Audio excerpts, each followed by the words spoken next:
Hello and welcome everyone to episode 186 of One Piece at a Time, the One Piece read-through podcast where we read and discuss 5 chapters of the One Piece manga each and every week. I'm your host, Derrick, and I'm joined by my wonderful co-host and freelance letterer, Brandon Bovia. And Brandon, how you doing as we get to what I like to call the cusp of chaos? Yes. Well, yes, I am, of course, Brandon Bovia, freelance letterer extraordinaire. And, we've read enough One Piece to know, exactly where this is going.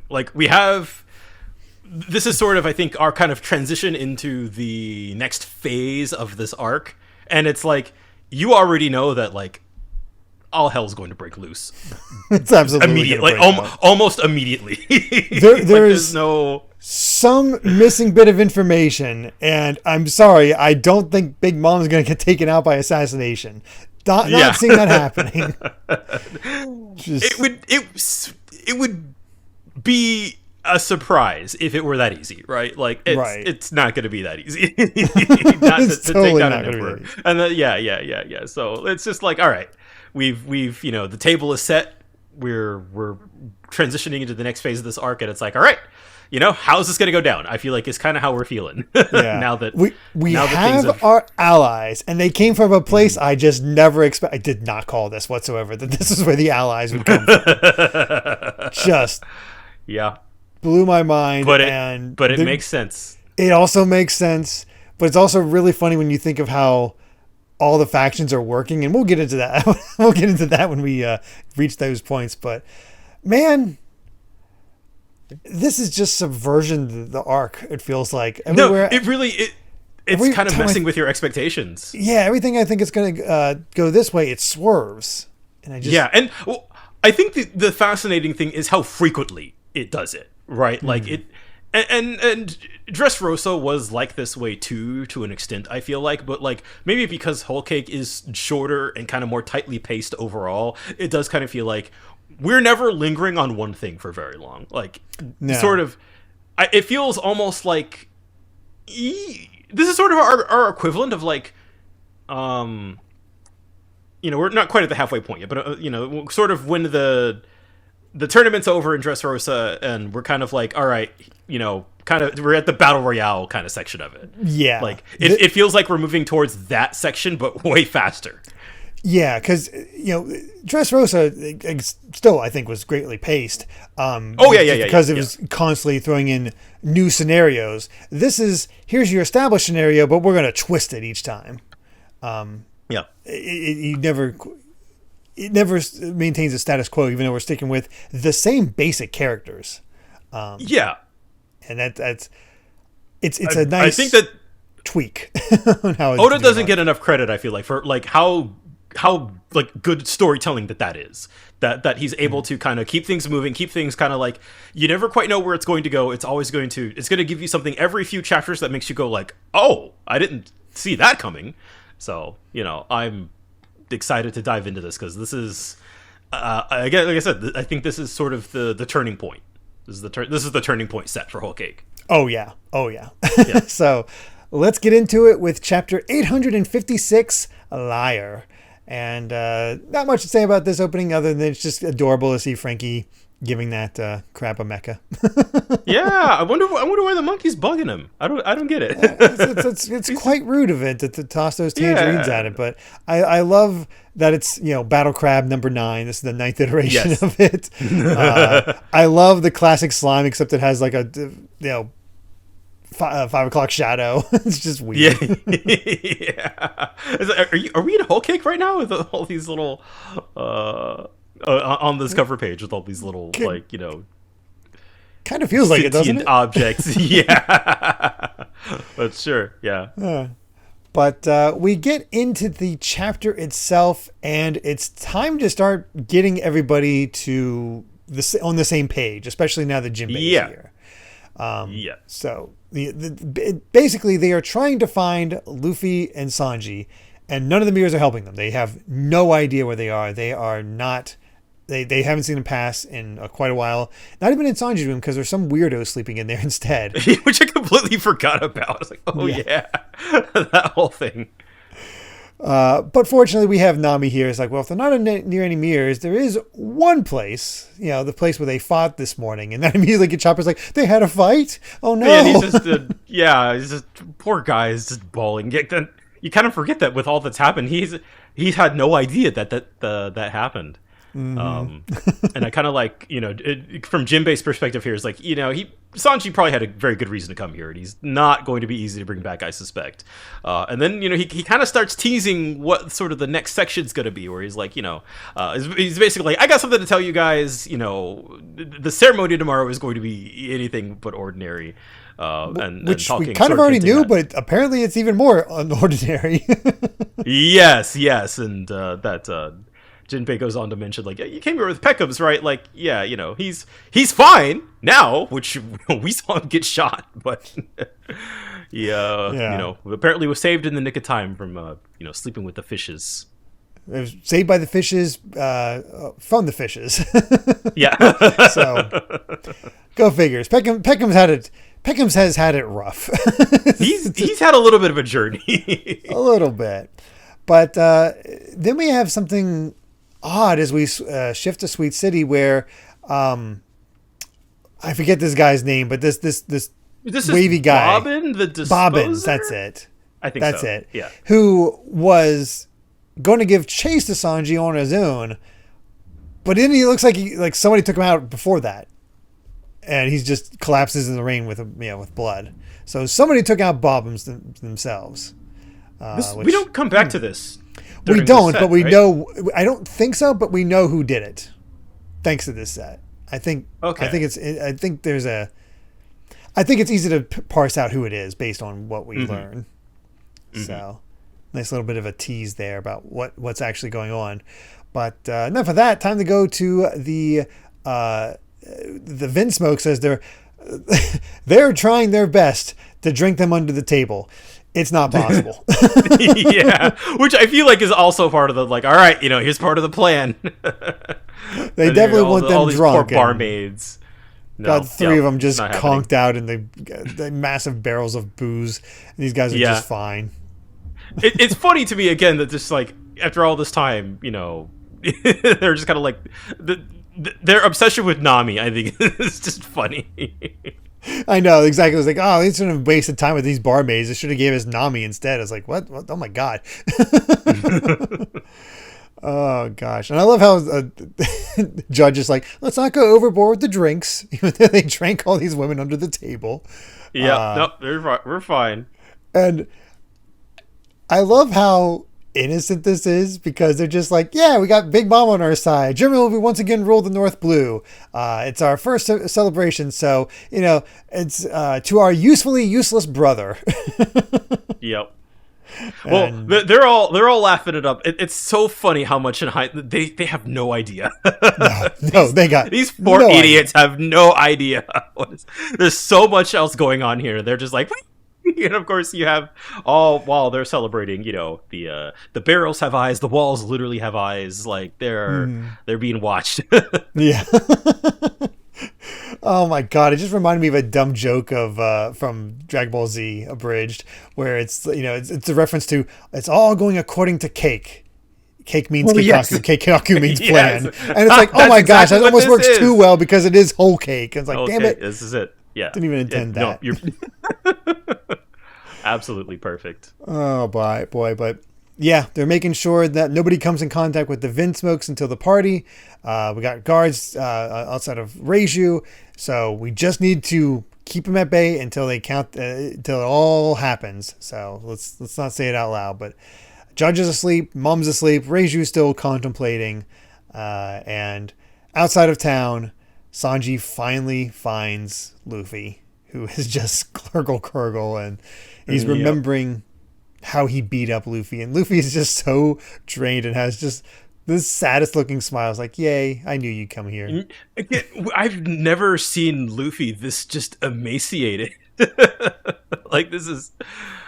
I feel like it's one thing, to see somebody go through like a really tough fight and you'd be like, wow, you just barely made it out of it alive. But this is something different where it's just Luffy is just, he looks like he's about to die. He really does. I almost imagine this is what he looked like during the whole trial of at Impel Down.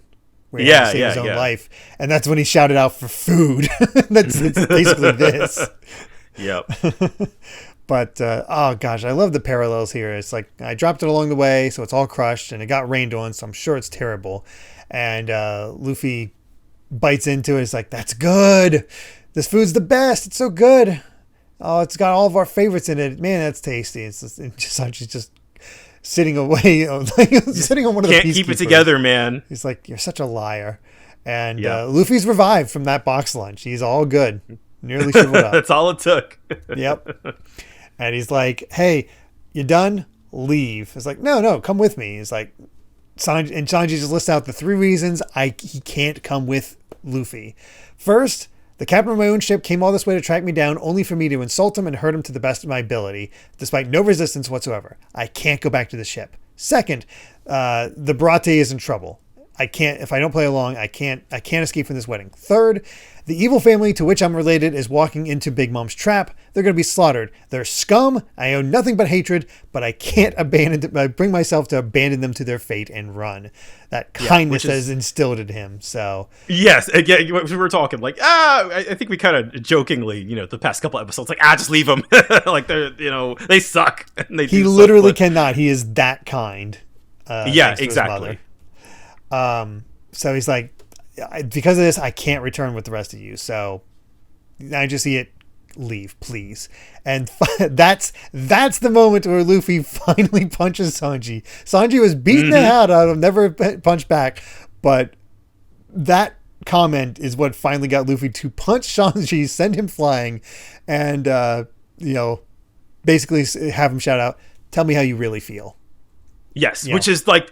You're the liar. Luffy just does this right like every time, and it gets me every time. It works every time because he cuts through the crap.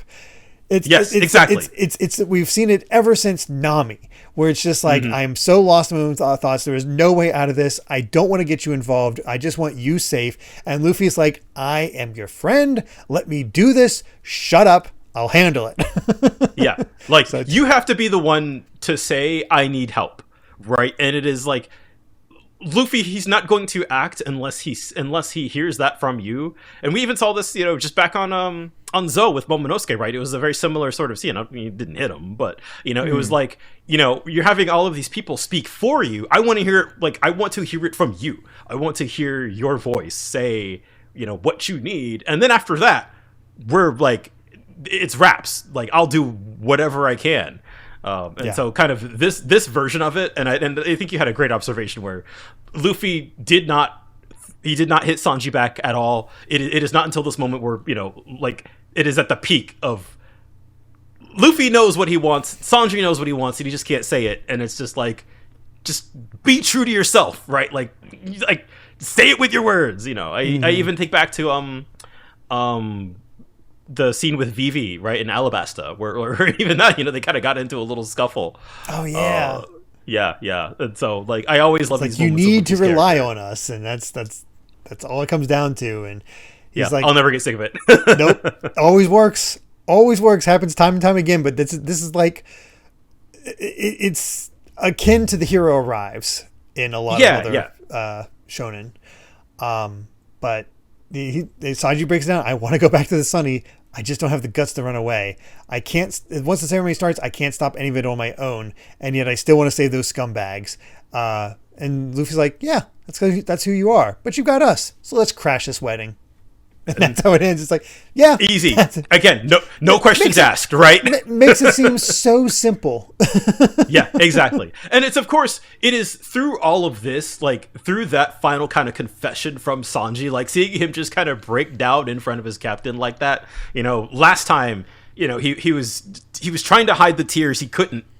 He was trying to play that role as best as he could, and now kind of getting that full background of just, again, very, very similar to Nami breaking down and asking for help. This is Sanji's moment to, to just have all that come out, and just to have all of this, right, just everything kind of at his lowest moment. And then, of course, like, again, Luffy, just no questions asked. Yeah, we're going to crash the wedding. Like, yeah, that's it.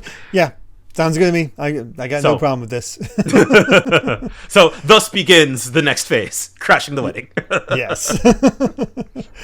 But before that, we do have an SPS, and I love how somebody immediately like, hey, you said Zoro isn't one to chew his ice, but here's a panel from Dressrosa where he chewed his ice. He's like, oh, he has a mustache on. I don't know if that's actually Zoro. It's somebody else. I feel like somebody asked that question just to catch Oda slipping. That's, you know what? Just to catch him on his own continuity. And then we see that Opera is a part of a quadruplet. Because there's Cabaletta, Cadenza, and Counter. And turns out we finally get some ages around here. And I am just wow. Because it turns out Big Mom is 68 years old. And for 42 years, she's had children annually. Yet, she has 85 children. So there are tons of twins and triplets.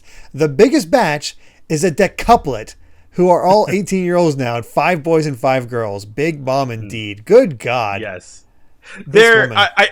I feel like I can say this because I can say this without context. There is a line from a fairly recent chapter in the manga where somebody referring to Big Mom says something like popping out kids like popcorn. And that line wrong. Just like destroyed me. That is so correct it hurts. Yeah. Jesus Christ. Oh my God. I can't imagine going through labor that many times. Yeah, she seems to not mind. Yeah, let alone that many twins and triplets and quadruplets. Yeah, seriously. Yep. But let's go ahead and move on to our next chapter, 857 Rook. And time for Hancock lounging by the pool, or taking a dip in the pool. And I love how Oda kind of gets around that, skirts around that, so people don't get exactly what they want to see. I feel like with that one, with that request. Yeah. But it was also one of those things where, God, I mean, depending on how she's drawn, I don't think Hancock when I first see her. I think Robin. Look, if it wasn't for the snake whose name I'm forgetting and her earrings, like that just looks like Robin. It really does. Which, yeah, I'm okay with declaring Robin the most beautiful woman in the world. Sure. Hey, there you go. But yeah, we get into the chapter itself, and they're catching up. How like Jinbei did all this to save us. Nami's fine. We got to figure out how to meet up with everyone again. They'll be happy you're coming back, and Sanji's just like, Sanji's like, yeah. I can't face Nami. Okay, but fair, that's there will be some awkward feelings, I'm sure. Mm-hmm. And hey, the rain's finally starting to lit up, and within the mirror world, Nami remembers that they had a mirror while riding on top of King Bomb, and like the pieces still must be around there, so maybe we can actually talk to them through that. Can't meet up that way, but we can at least talk to them. And sure enough, the corpse of King Bomb comes in handy, which feels sad. King Bomb. I don't know why I feel so bad for this tree. he was kind of a good guy. He was reluctant, but they work together. Yeah.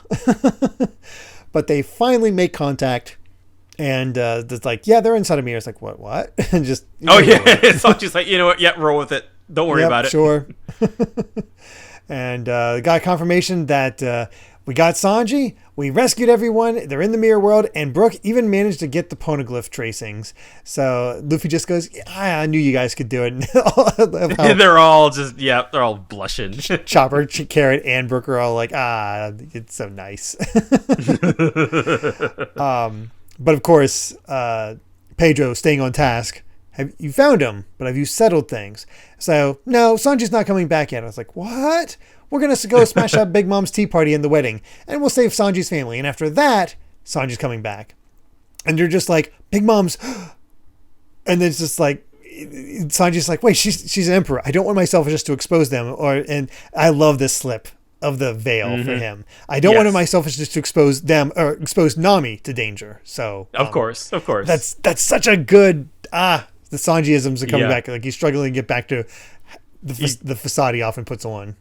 Exactly. And of course, they have that little pause, and then everybody just goes, yippee! Right? Like, they're all so happy. They're just like, oh, once we crash Big Mom's wedding, we'll come back. Great. Like, they're all that's they're all all we need board, to do.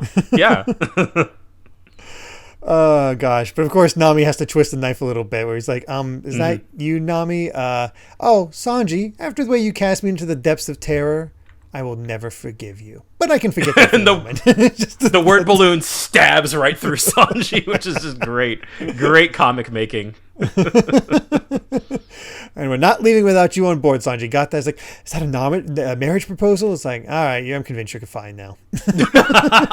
And that's all it took. And it's just, after... See, I even miss those gags to a certain extent. Yeah. After everything that boy's been through, right? Like, let him have it, And again, it's slipping into him. It's Sanji becoming himself again, and that's why it's so nice, because exactly.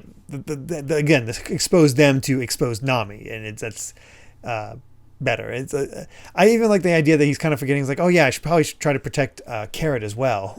The way he typically protects all women. But so that clears that up. Luffy notes that Sanji's sister did save his life, so that's probably enough of a reason to do that. To pay that back, just because. If not for probably not for the brothers, but definitely for Reiju. We got to save Reiju at the very least.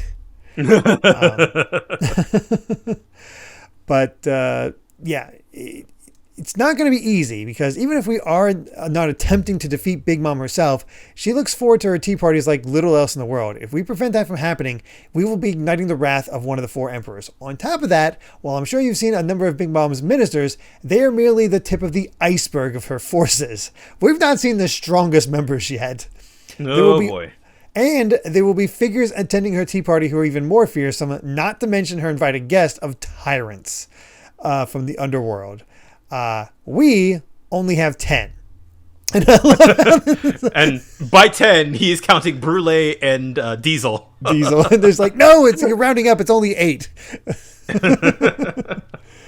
And of course, there's something else we need to discuss. I've told the group here, but you need to hear it as well. Are you familiar with Capone Gang Beige? He's like, oh yeah, he's the one who took Sanji away. Indeed, he is considered a member of the worst generation. He's from the West Blue, where 5 powerful mafiosi have stranglehold on the criminal market. They are known. We get a lore dump for Beige. Like here's here's the lore dump. Oh my Basically, apparently the West Blue is Chicago. Yeah, pretty much. Beige is kind of a monster. he's savage and brutal muscle man. Cuts the head off of animals and enjoys watching them writhe in the throes of death, which definitely gets the Chopper. Chopper to yeah, which is of course great symbolism, because the whole thing here is that imagine that happening to an organization, as Jinbei says. The result is the same.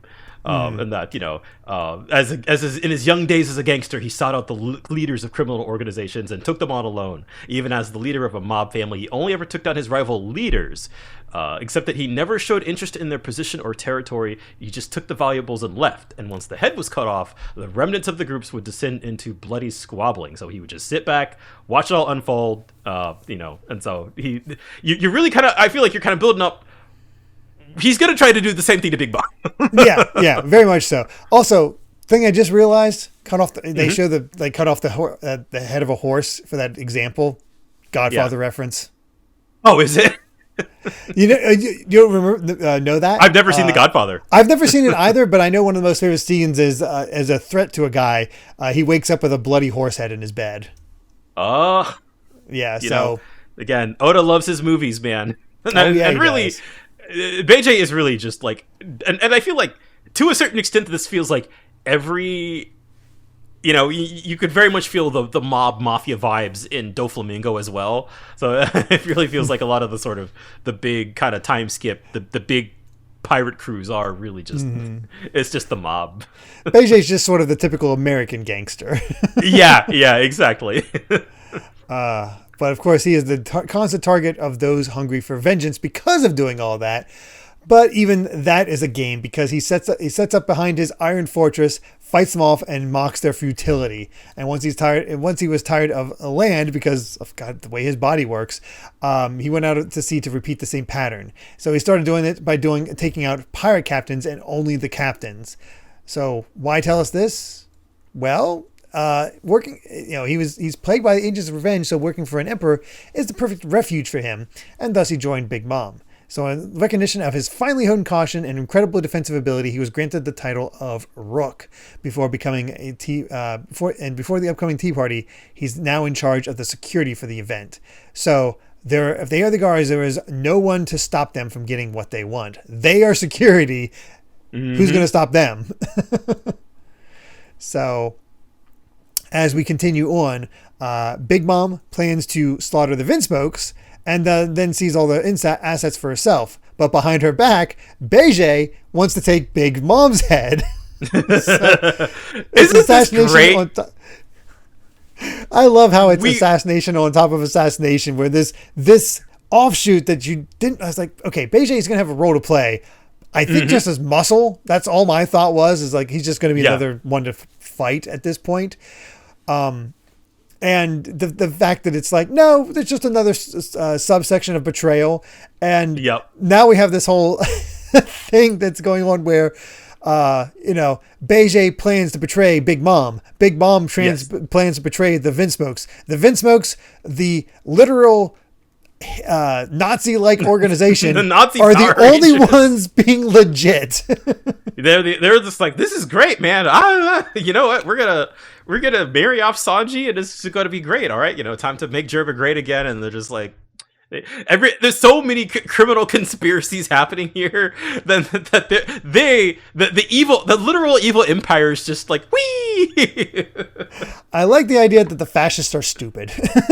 yes, very much so. I'm okay with this. Yeah, and I think kind of like you said earlier, sort of the idea that like, no, like you don't mess with an emperor, right? Like an emperor is going to, they're going to try to undercut you. They're going to play dirty, right? So that even a technically allied nation of the world government, right? Like Germa can attend the reverie and all that. Like even they can just like, get caught hook, line, and sinker.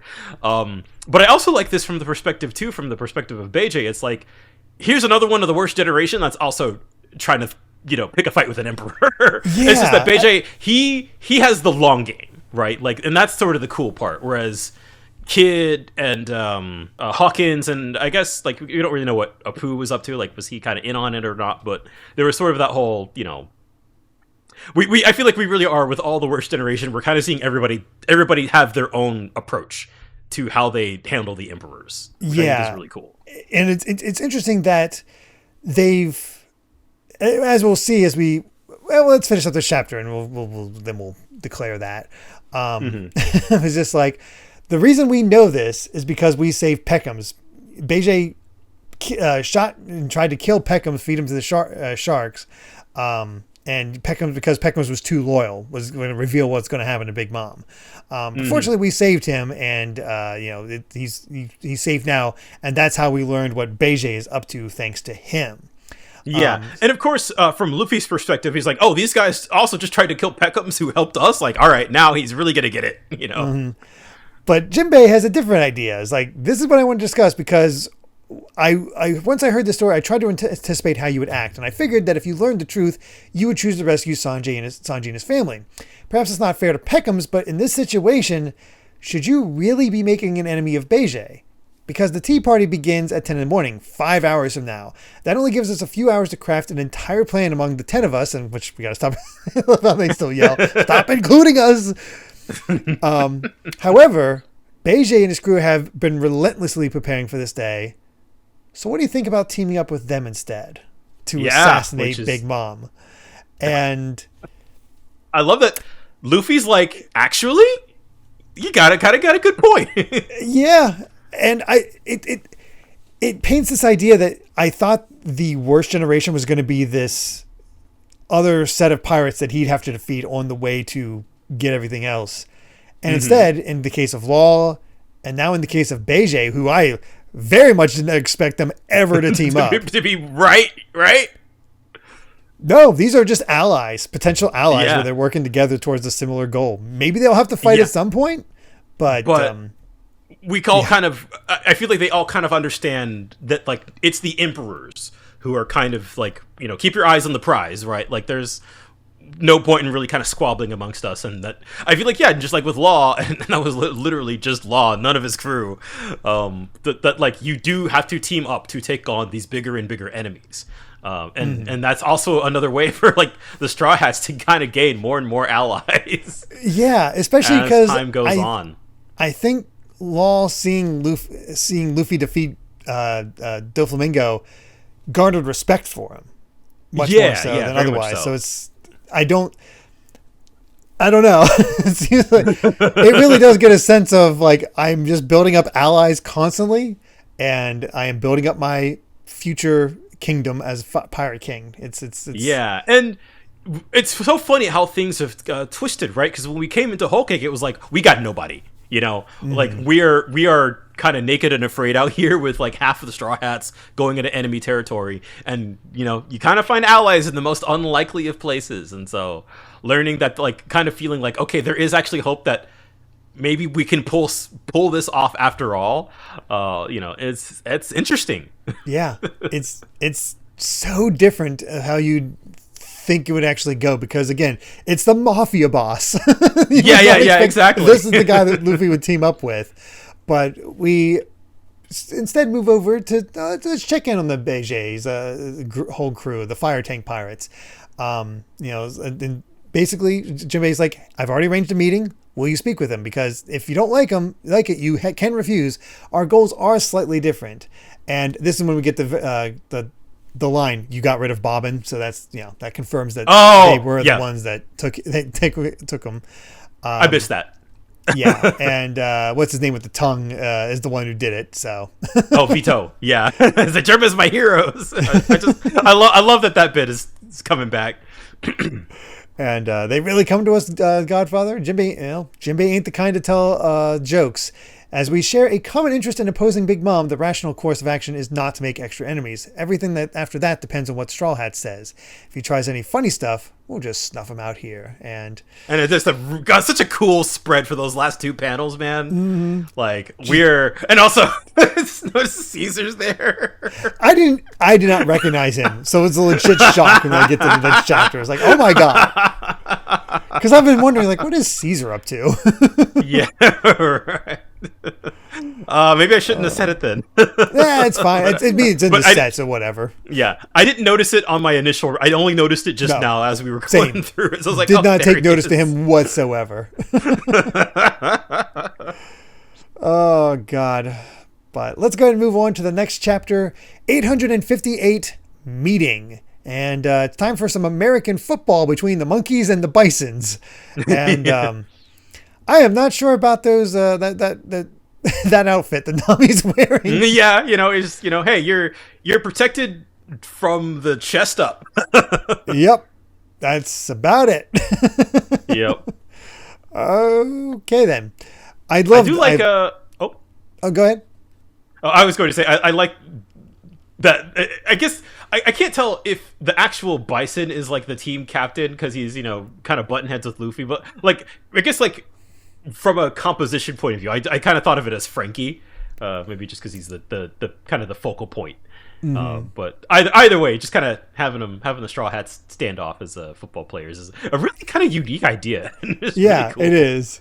I love the silliness of the tag for this one. You lost because you didn't win. Yes. Yeah, that's how that works. That is how that works.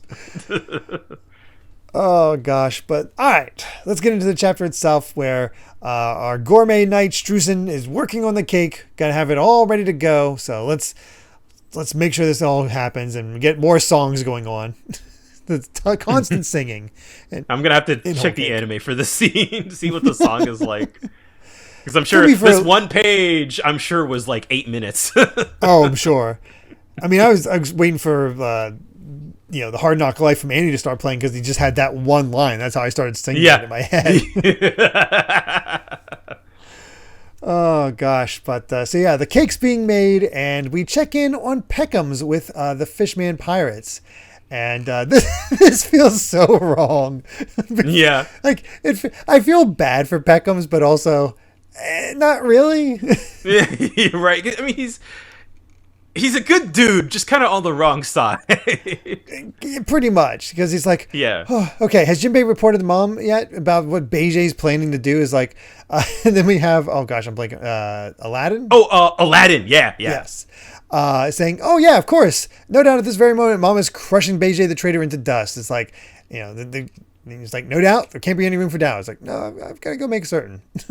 They're just keeping him. Right, they're all just kind of like, don't tell him. And I love how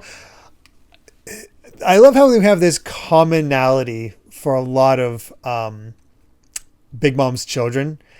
We see it later as well, but we have her mermaid daughter knows what's going on. She's still helping him. She doesn't care. Oh yeah. She's just. Oh, it's Praline is her name. So yeah. Praline. Yeah, I think you. I forgot. Oh, I only know because there was a thing that was like, Praline, if somehow the report doesn't reach your ears. Oh, yeah. So, but yeah. Peckham says he can't relax. He can't, he's just a little ball of anxiety right now. And they're just, it's very fun to have all the fishermen here just kind of be like, nope. Yeah, it's all fine. And as your doctor, I forbid any physical activity. You're in too bad of shape. And then he's like, you guys, why are you acting dodgy? There's a suspicious amount of activity here in the middle of the night. And I saw some folks carrying around some luggage, so I gotta go. It's like, nope, forbid it. It's like, no, what are you hiding? Peckham's is gonna mess something up. There's no doubt in my mind. Yeah, we've got Peckham's is kind of he's back in the game, right? He's another what's the word I'm looking for? But he's another card in the or whatever. Yeah, he's around. Things. He's another piece on the game board to move around. Sure, something could happen. Yeah. But yeah, time for that meeting. They arrive at the Fire Tank Pirates base with 4 hours and 15 minutes left until the tea party. The others were able to get there thanks to the mirrors, but of course Sanji and Luffy had to walk, so we get the impressive, outside look of it. And Vito shows up because, well, he likes to see his hero from yeah. Sanji's like, oh great, you. It's like, hey, no need to panic. Your fellow Lolos and are relaxing at the Lolo-leisure. Like, can you repeat that? Yeah, it's just kind of like, what is your gimmick? And then we just see Chopper pop up without his hat, looking weird without his hat. It's like, oh, hey, come and take a bath, you guys. Wait, why are you just chilling? And you hate baths. What's going on? Mm-hmm. It's like, nope, you got no choice. The Godfather refuses to meet with unclean guests, which is excuse for two things. One, we need an outfit change after all this time. Two, it is time for fan service like we haven't seen in a long time. Yeah, Good God. But it's also like, I really like the conversation that takes place here. It's honestly super sweet. Yeah, because Nami finally meets somebody that cares about Lola. Chiffon, who's basically Lola, let's be honest. Yeah. She's a little different, but we get some more explanation about what's going on and everything. But God, the angles Oda chooses for some of this stuff. Yeah, he's getting a little. Yeah. Oh boy, anime's definitely got to get creative with this section. Yeah. I was gonna say, how do they hide this? Because there's not a lot left to hide. Not really. You have to keep them still holding still or doing a lot of slow pans of just barely not showing things. Yeah, right. We're going to have Nami move her hands like from like the neck up. we cannot have her move her hands otherwise. Yeah. Oh gosh, but she's telling stories about Thriller Bark, but she saved us. We're good friends. It's like, oh, thank you for saving my little sister too. I'm so happy. I'm crying. We've always been extremely close, because we're twins. And Carrot's just excited about this. Like, man, the ocean really is wild. The dead walking and talking, Lola turning into a human. That's nuts. And it's like, I'm sure she's still pirating away, having a great time, but I have no idea if she's found a husband yet. I understand Big Mom was pretty furious with her running away from her wedding and all. And, we find out why it was such a scandal. There's, for some reason, Big Mom is hated by all the giants around the world. It's why there are no giants in Totoland, despite all the other races being represented. And I'm like, we don't learn why she's hated, but it contextualizes that scene with Judge earlier, where she's just like, yeah, it does. And all of a sudden, Lola had a surprise suitor who claimed it was love at first sight. None other than Prince Loki of Elbaf, Land of the Giants. It's like, oh man, of course it's Loki, not Thor. Got to go with Loki. Yeah, of course, of course. Yeah, you could imagine somebody named Loki, just I don't know, somehow seeing somebody like Lola and saying that it's love at first sight. Yeah, I could believe something like that happening. But yeah, it's interesting that like it kind of makes sense why Big Mom was like, if that marriage had gone through, like, I would have had everything, right? And, the way that Chiffon's like, Mama practically cried with joy, like, as if Lola become a princess of Elbaf, she would overcome her long-standing antagonism with the giants and gain use of the Elbaf warriors, the mightiest fighting force in the whole world, basically. So, yeah. That makes sense. Why that would be a huge deal. Yeah, and it's so interesting that Lola decided not to get married, even though like it's kind of cute seeing our giant prince there with just a little flower handing it to her. Yeah. Although maybe the size difference is might be a little intimidating if you want to have kids. Yeah, that's also true. You never know. But the idea that like, because again, when we saw, when we met Lola initially, she was down to marry, basically anything that moves. Yeah. And so it's funny that I guess it is, again, kind of as we talked about earlier, like it's kind of freedom in her own way, and maybe sort of the idea that like being proposed to was just, you're kind of like, nah, I'm good, Yeah. You're not my type. And they even tried to pass Chiffon off as Lola, but it was obvious that they were different. So Big Mom had to give up, and that's why she started investing in the gigantification research that Caesar is try to do, not happening. So now that she hates Lola because of that, and because Chiffon looks exactly like her, not a fan of Chiffon either. It's like, don't ever show that face in my presence again. So she would beat and abuse her for years and years, constant scars, afraid of her own mother would kill her. I don't think of her as my parent, which is why I don't care if Beijing wants to assassinate her. I don't feel a thing.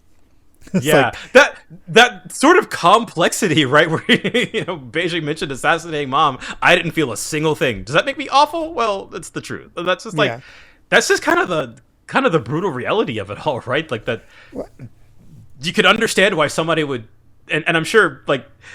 We saw that with Prelude earlier, this chapter 2. It's just like, yeah, she doesn't care. No. But that's also, it's interesting. Well, one, we missed the part that Lola's so absent-minded that's why she has no idea that Big Mom hates her. Yeah. The other is that this also goes to show the depths of Sanji's kindness. Because he basically went through the same abuse, and he still wants to save his family. I didn't even think about it from that perspective, but you're exactly right. And like, I feel like it would be the natural thing for anybody in that situation, and anybody if I was in their situation, yeah, screw them. Exactly, right? All their family, but what's the phrase?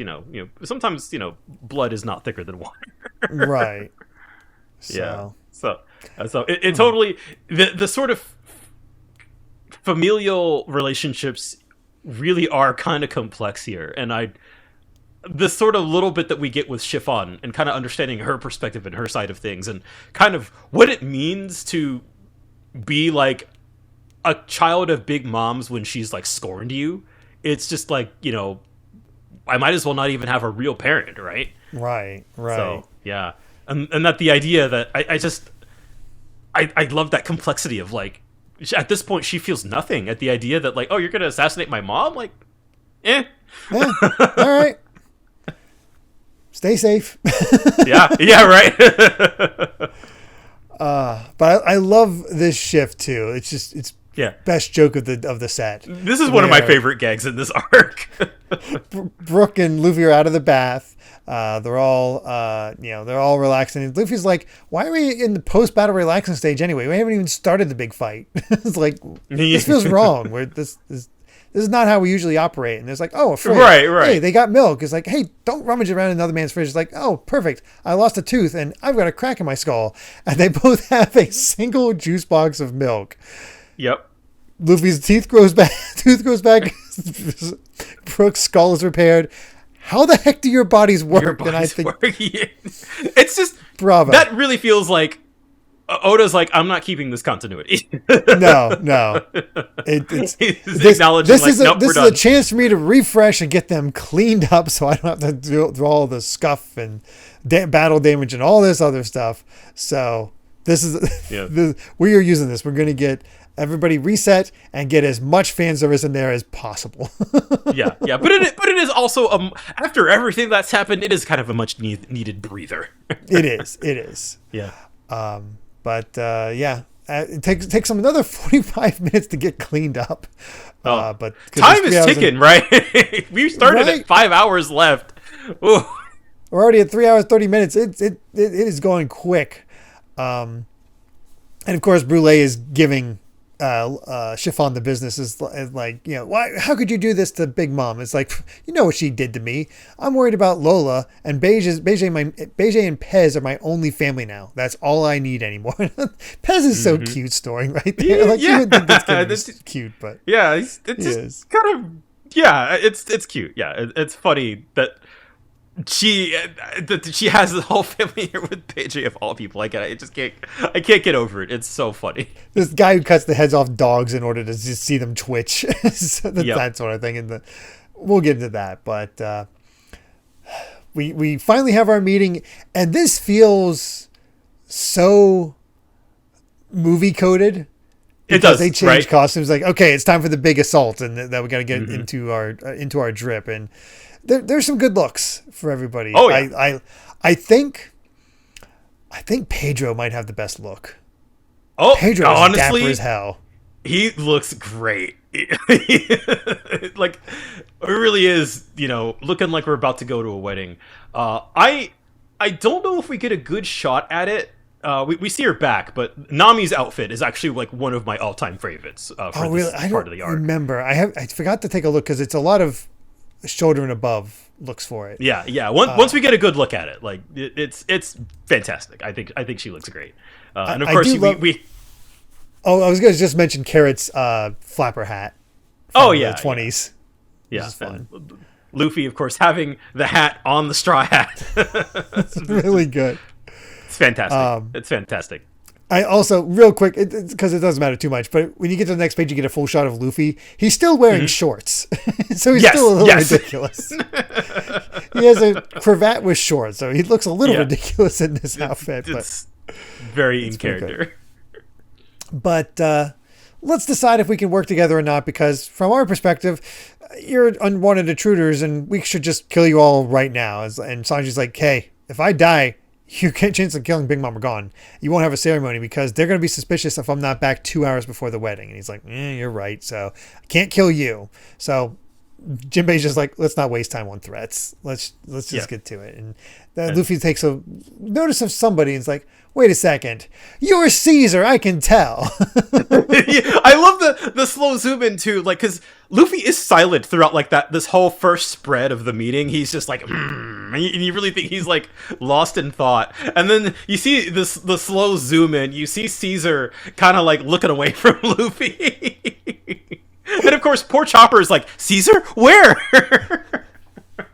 And you do get a bit of a look at Nami, not a great one, so I can't really determine yet about this dress for her, but it seems pretty solid. But turns out What's Caesar been up to? Rescued by Beijing. He's like, hey, I asked to take over security shift and agreed without a question. So, I have trust and sway because I'm a rook. I'll let you go, but you got to help me in return. So he's like, hey, I'm a genius scientist. I could destroy the world if I want to. And he's like, wait, the Straw Hats are coming here? Oh, God, I don't ever want to see them again. Yes. Sure, I'll join. And honestly, I kind of like his new look compared to his old look. It kind of it's dumb, but in like the best way. And I love this bit so much. And he's like, Caesar, who's that? I'm Beijing's blood brother. The name's Gangster Gastino. Sure. And you have the title card, Gangster Gastino, but behind it says Caesar Clown. Such good jokes there. Yeah. And it almost fools Luffy, but it's like, oh, I knew what you're doing. He's like, I wouldn't be here if I had any choice, but thanks to you people, I got handed over to Big Mom, and my only escape from certain death was this guy taking control of my heart and making me a slave. So if you see Law, tell him I'm going to kill him next time we meet. And then that's when Beijing's like, shut up, squeezes the heart. Yep, we're bringing that back. It's just... Oh, man. I think this meeting has already devolved into chaos because, of course, Luffy is like, first off, let me punch you for shooting backups. And just like, wait, what?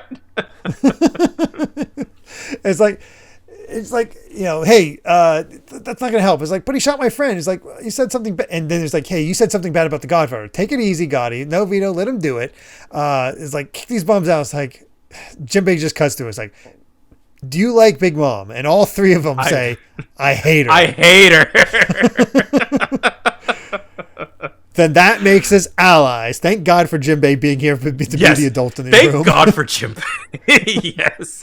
I love how you can sort of see how he slots into the Straw Hats at this point. Yeah, like, yeah. He is kind of he's the unk. He's the uncle.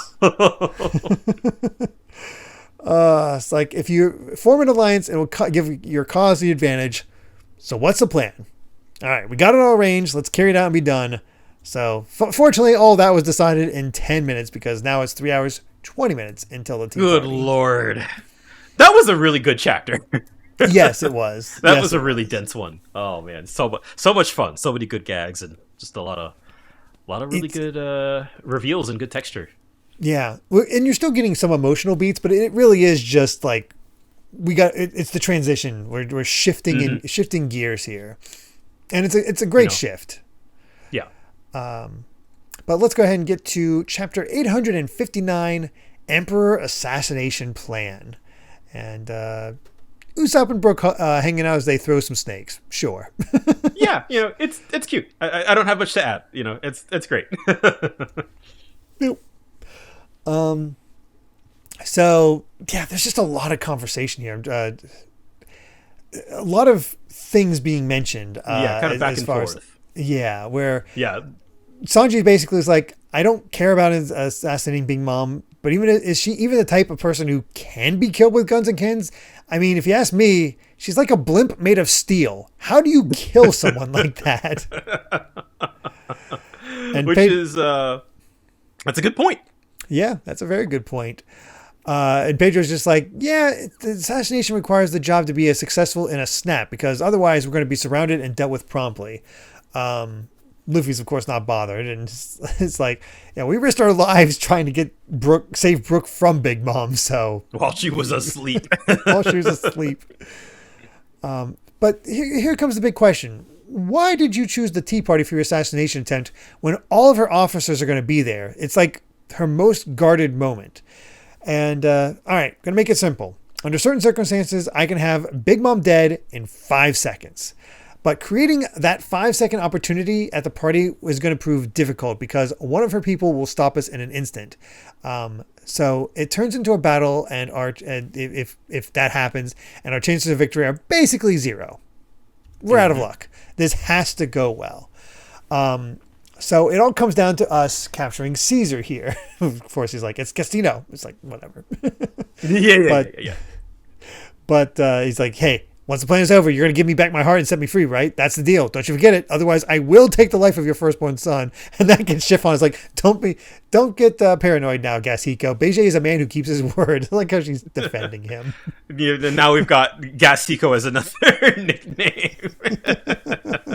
It's kind of like, all right. But unfortunately, he does have an important role to play in all of this, and I love now that we get to talk about Caesar's job. He's like, oh, I'm excited. Yeah. Also, God, you point. I never noticed this reading through the initial portion, but seeing it now with Nami's dress, that is a ton of side boob. Good God. Yeah. I think I'll show you a picture later. I think it looks better in color because it's like everybody here, they're in like a maroon kind of color. Oh, okay. Yeah, it seems fine. So, as far yeah. as I think in black and white it doesn't quite hit the same. But Caesar gets excited because he gets to reveal his job. The poison gas shells, the KX launcher. More weapons of mass destruction. Of course. He's you know what he's all about. It's like, one will do the job, but here's 2 extra just in case, which that's going to be necessary, it feels like. Never know when you're going to need more than one. Each one carries a full 5-gram dose of his glorious organ phosphate gas, the most brilliant diabolical weapon ever. Death, sweet, glorious death to all. And he's just slobbering. Laughing it all up. Right, whatever. Yep. Got it. Yeah. Uh-huh. But here's the problem. When she's healthy, no needle can break Big Mom's hardy skin. You won't find many weapons in the world that can actually harm her. So what will we do? There are 2 conditions necessary for the KX launcher to actually do the job. We need to make sure no one can stop us for 5 seconds, and Mama's body has to be weakened somehow. As it happens, those convenient conditions are going to come about at the tea party. And that's when Pez starts crying. And I love how Beijing just immediately switches gears. It's like, oh, I'm sorry, Junior. Did Daddy surprise you? Shush, shush, shush, shush, shush. And then it starts leaking into his actual job speech where he's like, we've been under mama's umbrella, which I love that there's this cute side to right. He's such a kind of a he's a hardened criminal mob boss who kills animals for pleasure, but like he's also just he's just a sweet dad and like it's just their dynamic is so fascinating, and you really like from Chiffon's side of things, you really get the sense that they're just like a loving family, right? Like, you wouldn't assume that there's just anything nefarious going on here. You hear those stories, and then you see this, and it's like, damn it, I still kind of like him. Yeah. One Piece is very good about having you kind of like despicable characters, exactly. It's levels of despicableness. I kept trying. Every time I said something positive about Caesar, I was like, I hate this man with every fiber Caesar of my being. Sucks, but he's funny. He's a horrible monster, but especially now at this point, he's so funny. That's the thing. He's like, it helps that he's just a constant punching bag. Exactly. If he wasn't a punching bag, it would not work. But as a punching bag, he is perfect. And again, I cannot believe this character has been around since frickin' Punk Hazard. Yeah, the longevity of Caesar really, like, he was the final boss, right? He was the guy. That Luffy, technically, he's been around longer than Momonosuke and I'm kind of blanking on their names now. Oh, Kinemon and everybody. Kinemon. Yeah. Oh God, you're right. It's like, how long is he going to be around with us? Like, is he going to come to friggin' Wano? I have no idea. Yeah, you never know. But apparently nothing as effective on her. Steel Blimp is actually a really good example of that. But Beijing did see her take a scratch on one occasion, the case of Mother Carmel's picture. At every tea party in the seat across from Mama, there's a picture placed before an open seat, and no one is allowed to sit there. Mama considers this her most precious treasure. A picture of Mother Carmel, that is her weakness. Because it seems that Mama owes some kind of great personal debt, because otherwise this Carmel is a mystery. Nami's like, portrait of the deceased? It's like, apparently she just went missing. Yeah. None of the family actually knows much about her. At one tea party, a waiter accidentally dropped Carmel's picture, and the reaction was stunning. Her face went pale, and she let out a tremendous scream like I've never heard before. It was a different kind of fit than when she has her hunger pangs. It was all we could do to cover our ears and protect our eardrums. Some people flopped right over and passed out. In addition to the scream, she unleashed her Haki of the Supreme King, so she has it as well, which is not a surprise. Of course, not a surprise at all. And all just this, from dropping a picture. Yeah. Yeah. Just this from dropping that picture. And when she fell to her knees, she actually scraped her kneecaps bloody. The idea that she was actually that this monster shed red blood was the biggest surprise. Once she gets like that, her body loses its defensive resistance. So what do you think will happen if we split it in two? So rather than knock it over, we're just gonna cut open that picture. She'll grow really weak, probably enough for the 5 seconds to affect us, and that's when we deploy the launcher, and that's when we can finally kill her.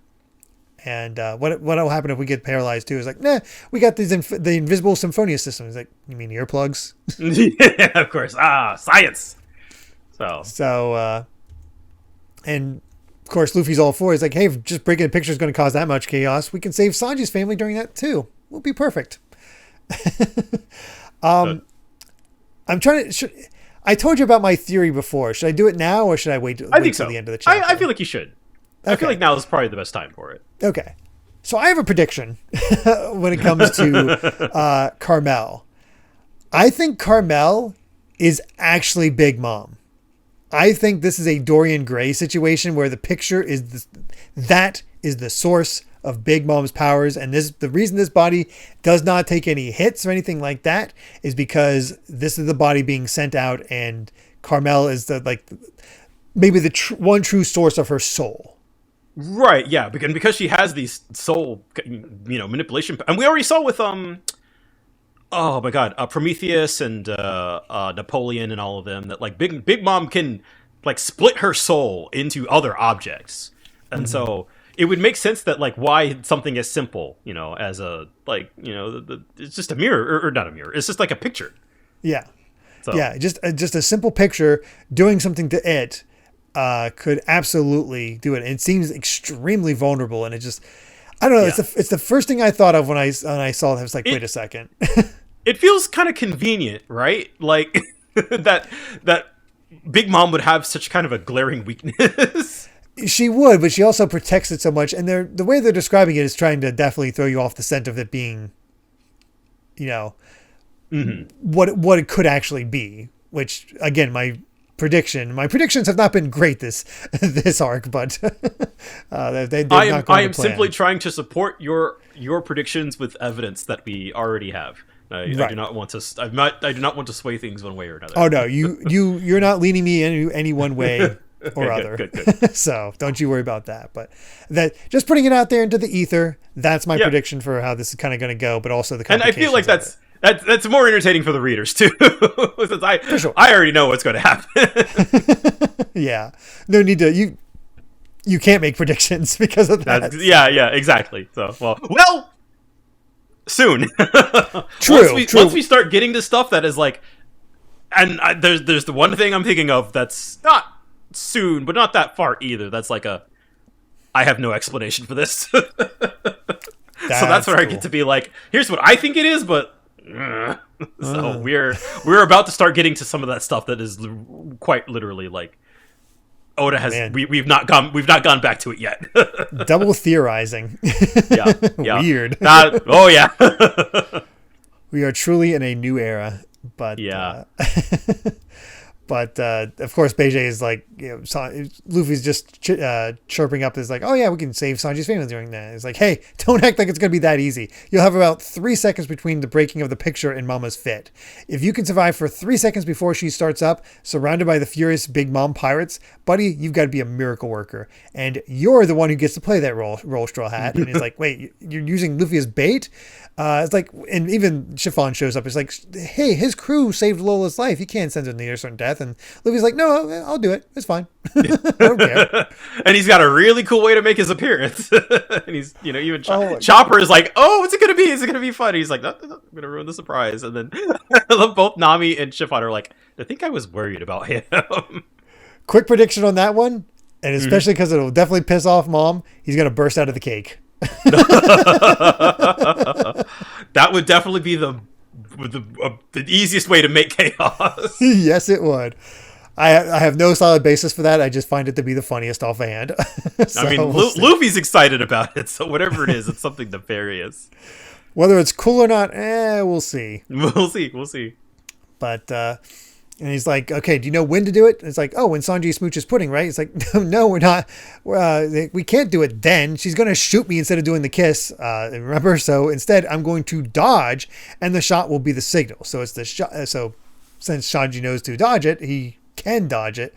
And, as soon as you hear pistol, enact the plan. Go. Yeah. So. We have an incredibly tight window in which to do all of this. Literally seconds to take care of this. Good God. Yeah. This is, I feel like you were saying at the top of the show, right? Like you can feel the chaos is, like. Because let's be honest, there is no way this is going to go right. Just no way. Yeah. How it all kind of plays out, I think, is going to be the most exciting part. And then, of course, I love this because we were talking about last week about kind of how Brûlé kind of became the Caesar, and now we have the next part. After assuming that we kill Big Mom, we're like, that's when this idiot arrives, and he's like, that's when hey.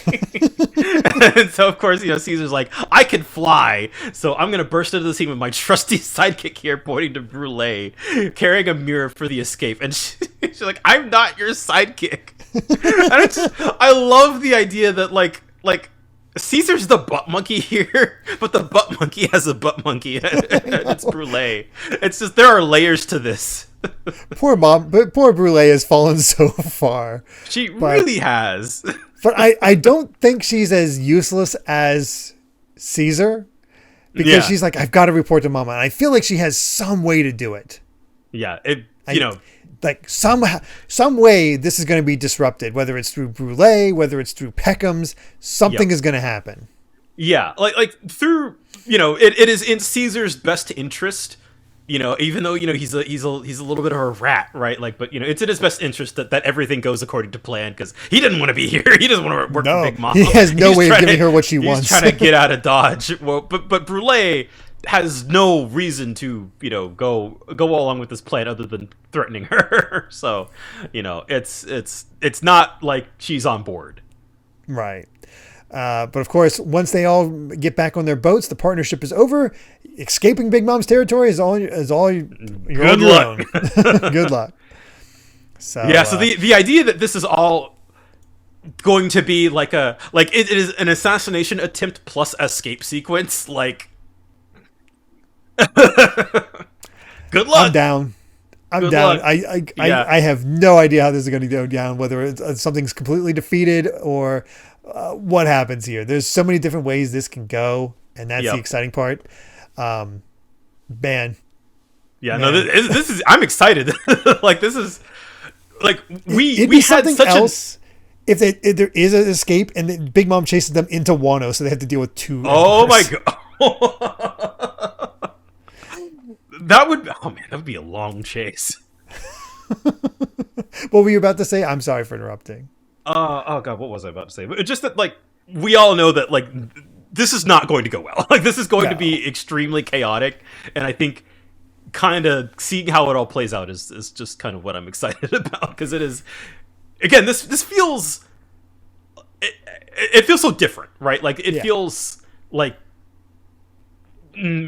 we talked a lot about, about Dressrosa kind of feeling informed a lot by Alabasta and kind of the other big arcs.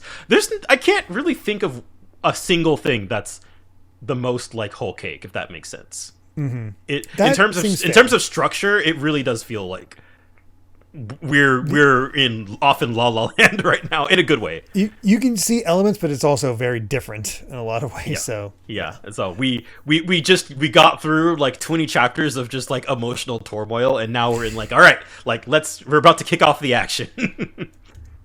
Love it. But that's pretty much the meeting. They all have to get going because Sanji has to be in his bedroom, and Beijing has to get their security show started. So yep. Let's break. They got our plan. And instead we start checking around the islands of Toto Land as people are, celebrating and getting ready. You have all this good stuff. See more of the islands and just how freaky these places are about what's going on. And of course get into German Kingdom, who's at well within. And, guess the soldiers are talking about, it's like, oh, I guess we can't send our soldiers into the castle to see him off, but it'd be being away. So who's ever heard of security at a wedding? Right. Oh. It's a day of peace. But the guys are all getting ready, and boy, that does feel like seeing them get dressed like that does feel like the morning of a wedding. Like if you take apart. So they're wondering about Reiju, but she's making her preparations. And another one's like, why would she not want to be here with she wouldn't be around with the loud men, that sort of thing. So it makes sense. Yeah, I like Ichichi's tattoo. It's pretty sick. That is a pretty sick tattoo. I got a good laugh out of this. It's like she wakes up. It's like, what's wrong? Shall we call the minister? It's like, it's not moving. It's dead. My cute little skeleton is dead.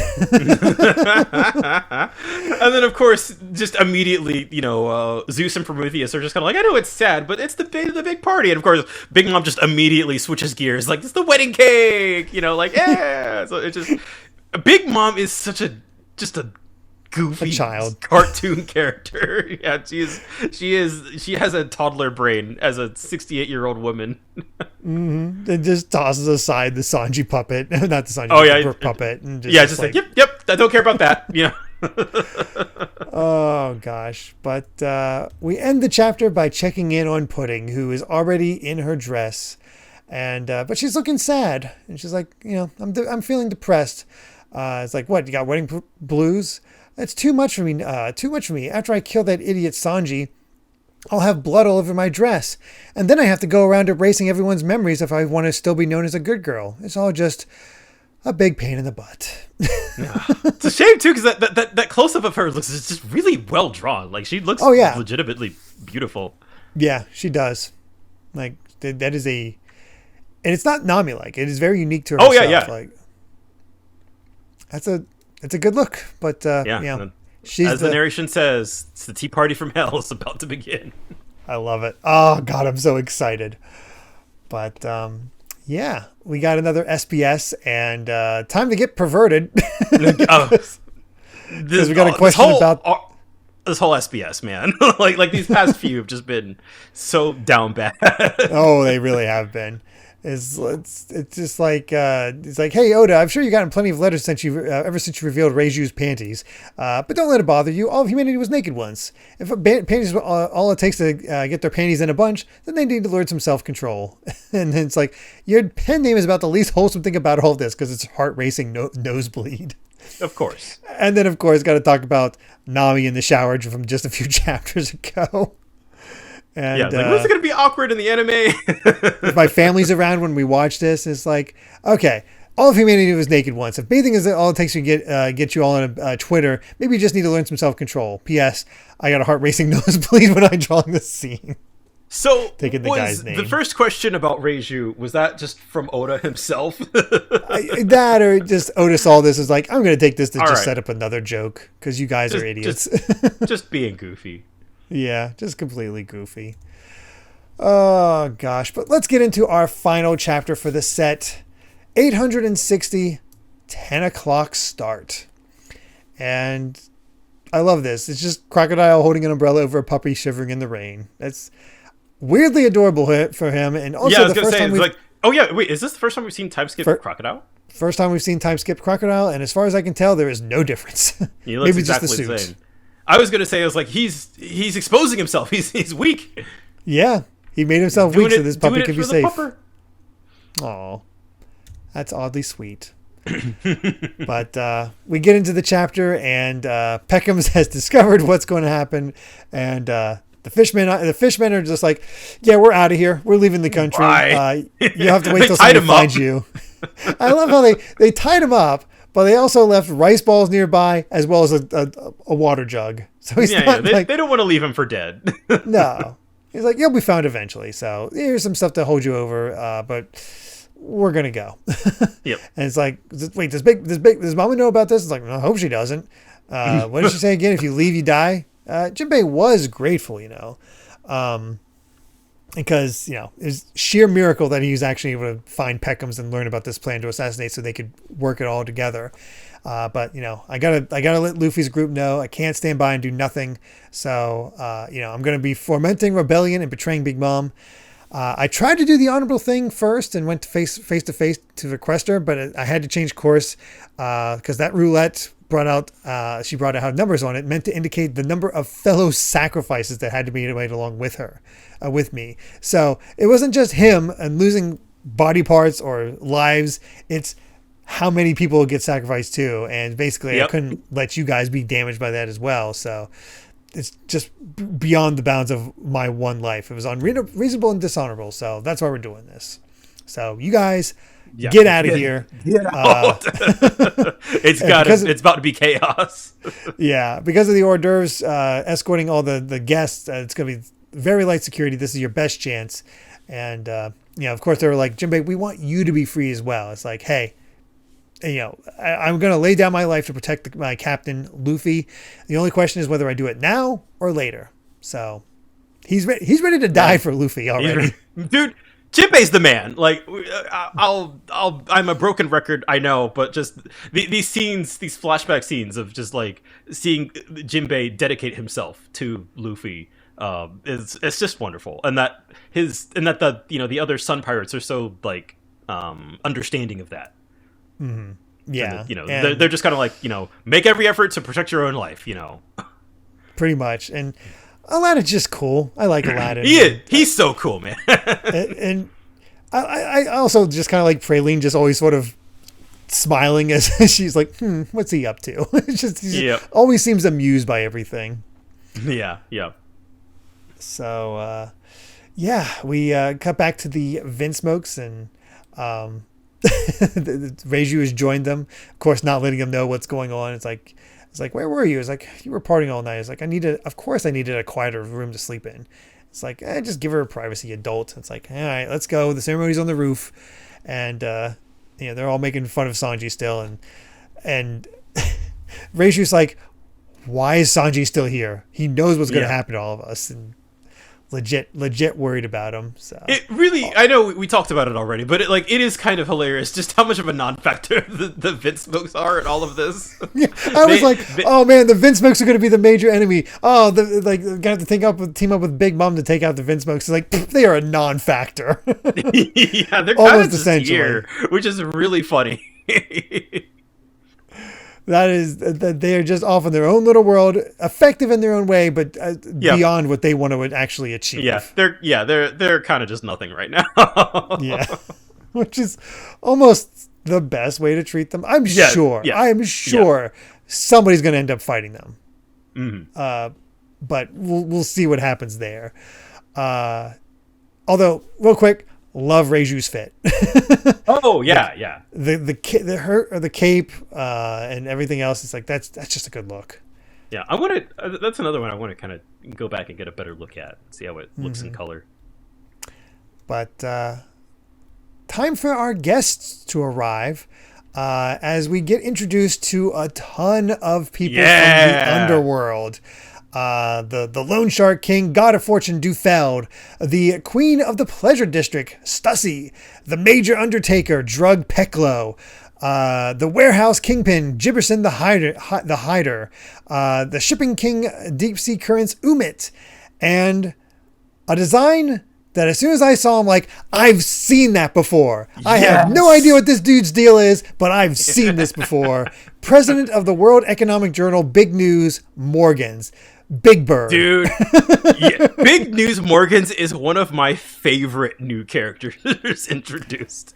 He's like, I could say some about some of the other characters here. I'll stay my hand a little bit. There's interesting things to be had other than him, but he is the standout new character out of this whole set. Like, he is, oh my god, he's so good. And then he's just, his whole gimmick, he's like, this wedding is big news. He just calls everything big news. And apparently his paper, as we kind of learn, the comics ran in the World Economic Journal, so his newspaper has ties to it. So, he's just, he's literally just like Big Bird, but he kind of looks like a scumbag. I mean, I can't remember what context I saw his design in, but I saw his design and then he popped up. He was up here. I'm like, right, this dude. I have no idea what his deal is. Don't worry about it. He's just a funny guy. Like, that's just really it. Like, I think he's kind of like he's kind of the community meme guy, I guess, because his catchphrase is, this is big news, which is, in English. Right. So like anytime anything happens, they'll post that picture of him being like, this is big news. So it's great. I love Morgan, but he's not like a game changer or anything. No. Yeah. Definitely. I don't think any of these guys are going to be any real game changers. It just sort of broadens the world a little bit more. Yeah, for sure. That being said, I think Oda's been working on his women's faces even more so, because we have with Stussy. She's really unique. That is a very unique, good looking woman. She doesn't look like any other female character. And right. Not to be so presumptuous, that might mean a little bit in terms of her like importance. That she's not just kind of generic. But true.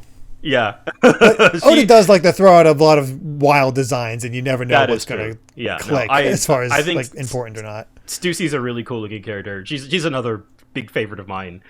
I don't want to say too much. Right. Who knows what role these guys have to play as time goes on. But it's by the way, I called her Stussy because she said stop being so fussy, so I just rhymed it. I don't know what the actual pronunciation is. I think it's Stussy. Stussy. I've heard it in the anime before, but people I've also heard people say Stussy. So I don't know. Like I said, I saw fussy, so I just made the connection. Yeah, just what a wild bunch here, and man, excited to see what comes of this. But I forget this. What his name? His name is Paris Barrow. Paris Sparrow. This is the oldest son, right? Yes, the oldest son. Yes. Okay. And he's got this dude's just Willy Wonka. He is. He really is. He's welcoming the guest with this crazy elaborate staircase. I just look at that and I'm like, all of that detail for a weekly manga is ridiculous. And that being part of his candy craft is very cool. Yeah. And then he has this nice little moment where he notices a bunch of kids. It's like, all right, get along now, kids. After 3 minutes, you may lick the candy coaster. So he hands them all lollipops and being like, there you go. Like, he looks he looks like a creep, but he's a good dude, I guess. Yeah. I guess his tongue's always out because of licking things or something like that. Yeah, but I don't know. Something about him handing out candy to these kids is like, I kind of like this dude. I don't know, but yeah, let's check out on the security that Beijé's doing. It's like open the gate. I don't need a body check. Yeah, you do, sir. It's like, is Big Mom already in there? I had an invitation from the last party, but sadly I was unable to attend. It's my mother's funeral. I wrote in my reasons in a letter, but what do you think Big Mom sent me? And this is Organ Deal or Jigra, and all of a sudden he's shot. Yeah, just flat. You see what looks like a jelly bean hit the ground, just kind of.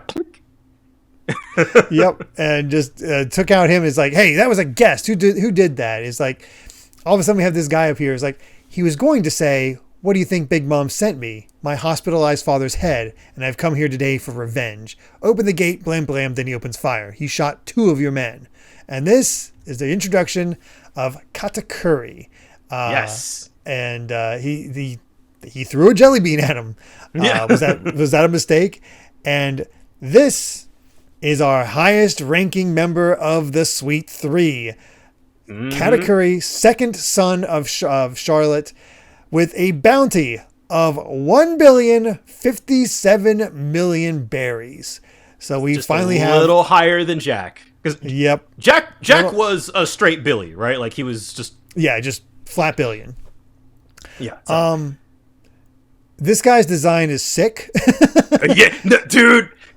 Katakuri is the secret sauce of Whole Cake Island. Again, I don't want to get too ahead of myself.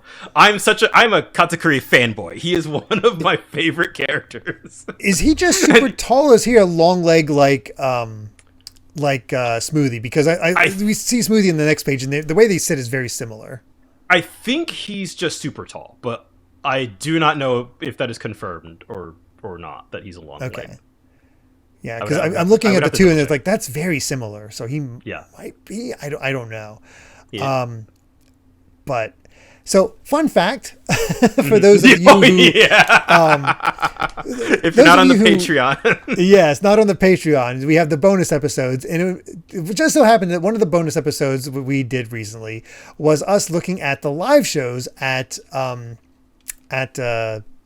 Universal Studios Japan, and there's two versions. One, it is just a small water show. That the kids can line up for, and they'll put on a small, like 15-minute skit. And it changes as time goes on. There's a bunch of different ones where you have like the Straw Hats fighting Smoker and the Navy and so forth. And the one we happened to watch featured, it just felt appropriate, featured Brûlé and Cracker, the whole fight against them. But at the very end, I didn't know his name, but Katakuri showed up as the big thing that they had to fight. And of course, nothing was really solved or anything like that, but it was an excuse to like throw out like a punch and have like water spray. It's a fun episode if you guys want to check it out. It was very... Okay. I was gonna say it was very funny seeing like that was sort of your first exposure to Katakuri's design, and I feel like seeing him in context in the manga is way different. Oh yeah, he looks way more badass. They do a pretty decent job of like costuming. Yeah, it's a good approximation for sure. But this introduction, along with, if I may be so bold here, as Beijing kind of narrates, is this guy's going to be the biggest source of trouble at the party because his color of observation hockey is so refined he can actually see the future. No wonder that he's worth $1 billion. So that's kind of a big deal. Yeah, that's when you're dealing in seconds, that's a problem. That is a major problem. Also, because I just thought about it, because the manga has just been so full bore and we've just been enjoying talking about it, we kind of forgot to talk about the new trailer for the live action One Piece. Oh, yeah. So we did it twice over on the Patreon. One for as the prelude to this whole thing where Katakuri was introduced as part of the bonus episode, but then we actually got a question about it as far as in our Q&A episodes, which is the $5 tier, and we talked a little bit of different stuff about that. So they're same subject, different things that we talked about. We talked more specifically about the trailer in the bonus episode and more broadly about the live action second season in the Q&A. So if you're interested in the Patreon, maybe it's worth checking out if you're curious about those thoughts, because it's too late at this point. We just got to keep going full bore. I do think normally that is the kind of thing that we would have talked about in the show proper, just kind of, not behind a Patreon, but the manga discussions themselves are already we're already like an hour and a half. Usually. So add those in, because we did talk about both times about 10 to 15 minutes. So, just add that on top of it, and we have a long episode. So it just kind of worked out that way. So apologies, but if you want to hear our full thoughts, otherwise, we can tell you right now our thoughts. It looks good. Right. Anyway, we got our introduction to Katakuri here, but we also get the weirdness that is Smoothie. Where the guests arrive, and she's like, "Can I fix you a drink?" Well, what's on today's menu? Well, we got the Mount Mori lava, a babe who stabbed 100 men, and a weird screaming giraffe. I'll try the giraffe. Okay. Squeezes its neck like we saw her do that one woman, and pours it into a glass. Here you go. Tasty and smooth. What are these powers? Man. And why are they so casual about it? One Piece is so bonkers. You really do kind of forget that sometimes. You really do. Yeah. You really do. Good God. But we're basically at the end, because thank you. Big Mom makes the declaration. Thank you all for making the trip out. Look to your right. Look to your left. Everything you see is edible. Eat and drink all you like and just have a good time. You're in for a real show today. And we end off on Sanji, of course, looking shaded over, smoking, waiting for it. So. Man, we really did just end off right at the start of the tea party, right? Like we got all this information. We know all, like, everybody's kind of ulterior motives. And it's just kind of like, all right, go. This is where we're at right now. Is just like, all right, let's see how this happens. I really think it's funny, talking about kind of your first exposure to Katakuri, and I'm glad that when we watched that, it really revealed nothing about him. I knew nothing about him. The idea that now that we literally have future sight powers in One Piece, which I feel like is really exciting. And whether or not he has a devil fruit, which I will not reveal. There's nothing about Katakuri. Nothing about. I know nothing about him, just his design. Yeah. Also, apparently in the anime, on the Japanese side, he's voiced by you said Joseph Joestar, which is Tomokazu Sugita, which I feel like has to be why they cast him, because Joseph Joestar also does the now you're about to say you're about to say this and all that. He is my favorite Joestar, so fair. I mean, and hey, he puts in a good performance. He's I'm excited. I'm glad to finally have Katakuri here. I think you're going to like him, Derrick. He seems like the kind of character that you're gonna really like. I don't know his food pun or his dessert pun. I don't know what either. Is. Katakuri translates to, I think, dog tooth, literally, which I don't know what has to do with food. Yeah, I don't know that whatsoever. Oh, it's a type of lily. Oh, all right. So there's the bulbs are used for something. I think for something in cooking. If I said what it is, I think it would give it away. So I'm not gonna say okay. It. Yeah. Okay. All right. Well, we'll see how the chaos breaks loose right off the bat next time. Yeah, I'm so excited for next week. This is not going to be maintained for long. It's going to be chaos immediately. But we do have one more SPS where we try to make a Rouge cute. It doesn't work. The guy with the Nami statue that's pouring water over herself in a bikini got to go on his TV stand. He's like, okay, fine. The famous One Piece quote, "Yuck, it's sticky." Yes. Which is, what is that? Because it's Robin just wiping her hand on Usopp. What is that from again? Oh, I don't know. I don't recognize that arc. It might be from. I think it's Sabaody. Oh yeah, it might be Sabaody. So, it's the discrete special resin. So yeah, it makes sense. So, and then it looks like that Hawkins has a mink on his crew. This cat named Faust. Named Faust. Fantastic. Yeah, love it.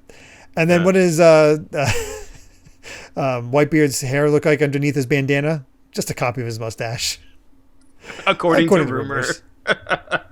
Love it. I'm so excited.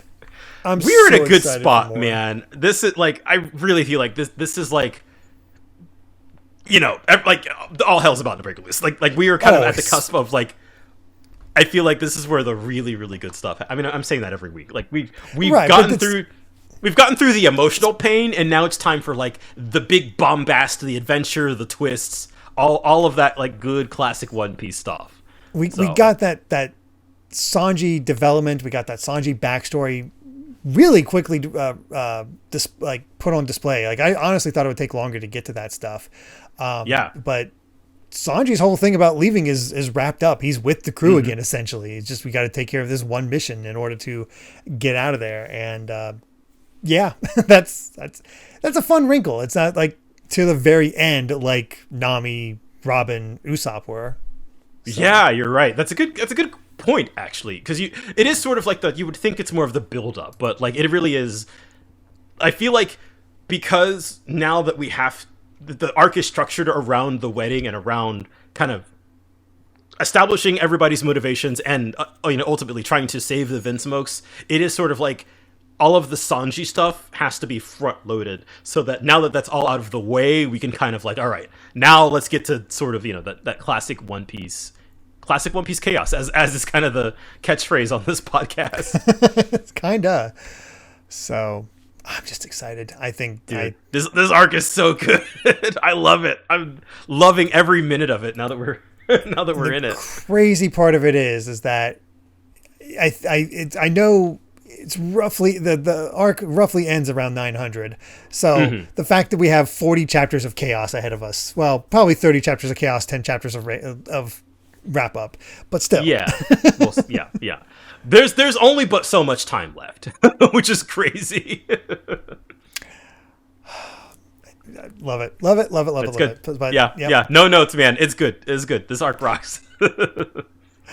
But yeah, with that, I believe we've said all we've wanted to say about chapters 856 to 860 of One Piece. Thank you so much for listening, and you can find more of my ramblings and stream VODs over at BitNerd Games on YouTube, or simply BitNerd on BlueSky. And Brandon, where can everyone find you at? I am Brandon Bovia on Twitter and BlueSky, talking about anime, manga, games, and my job. And yeah, that's just it. Can't wait to come back for more One Piece next week. This so good. Good stuff. And if you'd like to help us out more, you can support the podcast over at patreon.com/Derrick Bittner. That's DerrickBitner to listen to the next episode ad-free 3 days early, as well as patron-exclusive bonus episodes like the ones we mentioned earlier. So check those out potentially, and make sure to return next time as we discuss chapters 861 to 865 of One Piece. So until then, my friends, bye.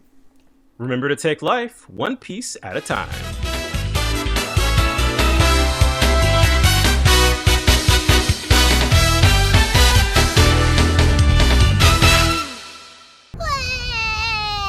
Don't cry, Pez.